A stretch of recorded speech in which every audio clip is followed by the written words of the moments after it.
But Obadiah is a one-chapter book. 1:1 says, the vision of Obadiah. It's interesting that the hill right outside of our kibbutz, which is actually in Lebanon, it's called Har HaObadiah. So it's linked to the actual prophet Obadiah. So isn't it cool? It's so cool. But thus says the Lord God concerning Edom. Now, Edom is an ethnic group at the time of, this is the direct descendant of Esau, and it would be located geographically in Jordan, okay? But what I assert to you is that this speaks to me about the quote-unquote Palestinians.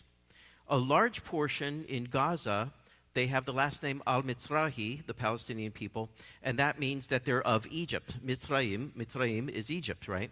So, but the group, the West Bank Edomite, if you would, are the descendants of Edom. They might have been Palestinian. There's a great book on this issue. It's called The Mountains of Israel by Norma Archbold. Her research is exhaustive regarding where ethnically the people that call themselves the Palestinians today, where they came from. We might have some of those in the bookstore, the Holy Grounds across the gravel over there.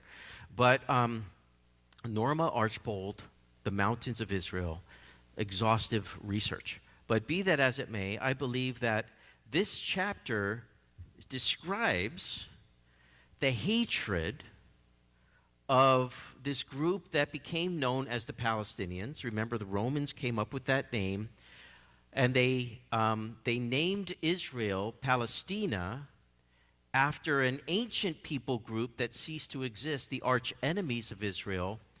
They gave a Latin name to the ancient term, the Philistines, okay?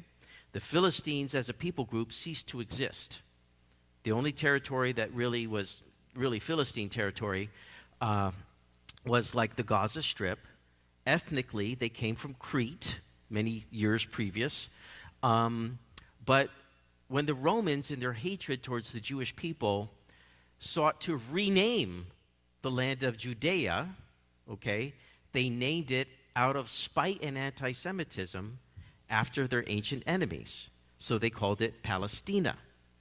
But as a people group or as a language, the Philistines have ceased to exist from the time of Solomon, okay?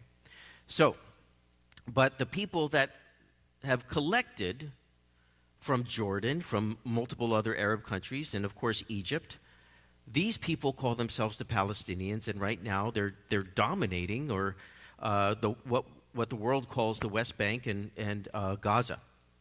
And what we have in our culture, unfortunately, is people that have been radically misinformed and lied to, and twisting and manipulating our Christian Judeo values.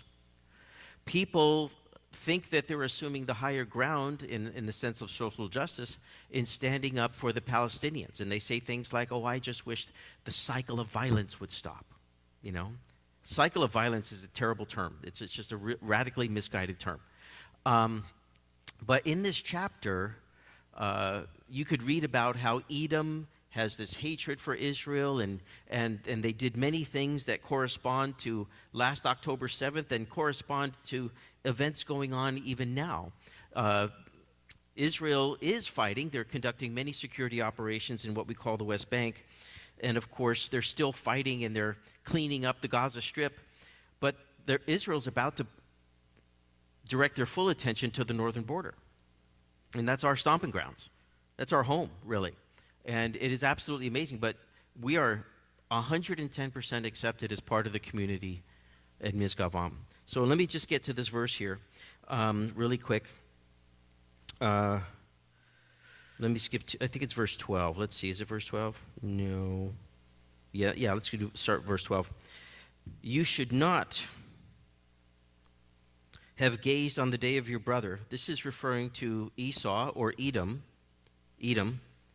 referring to Israel, because remember, Esau and Jacob were brothers, right?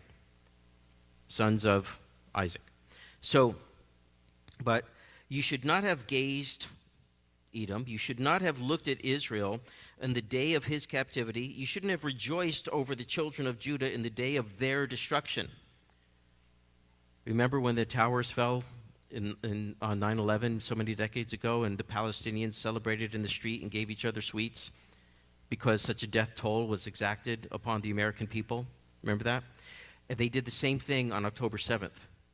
The same manifestation of celebration, all of the noises, all of the cacophony of celebration, the honking horns, the dancing in the streets, the giving out of candies and sweets, emptying their stores, saying, here, let's all celebrate because America suffered on 9/11 when Muslim terrorists took out the Twin Towers, and on October 7th. So this is a direct description of that mindset. You should not have looked at that and celebrated that in that way. You shouldn't have spoken proudly in the day of their distress. So whether it's an actual fulfillment I believe that it is, but it is definitely a fulfillment of the mindset, okay? And that's what Israel is fighting against. And we believe that Israel believes our 100% support in the face of their sons and daughters and babies and grandparents getting butchered on October 7th. We stand with Israel 100%. And I am